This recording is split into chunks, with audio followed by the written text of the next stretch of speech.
सोलापूर बार्शी महामार्गावर नान्नज जवळ भीषण अपघात. एसटी बसला दुचाकीची जोरदार धडक, 2 युवक जागीच ठार. सोलापूर बार्शी महामार्गावर नान्नज जवळ आज झालेल्या भीषण अपघातात दुचाकीवरून जाणाऱ्या 2 युवकांचा जागीच मृत्यू झाला.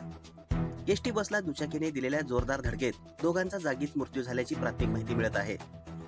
घटनास्थळावरून मिळालेल्या माहितीनुसार दुचाकी त्याचा क्रमांक MS13EU 7542 भरधाव वेगात असताना समोरून येणाऱ्या एसटी बसला तिने जोरदार धडक दिली. धडक इतकी भीषण होती की दुचाकीचा चक्काचूर झाला असून दोन्ही युवकांचा जागीच मृत्यू झाला.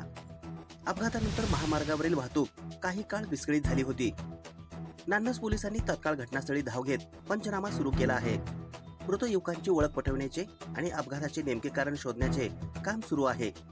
स्थानिकांनी या ठिकाणी वाहतुकीवर नियंत्रण आणि वेग मर्यादा पाळण्यावर भर देण्याची मागणी केली आहे.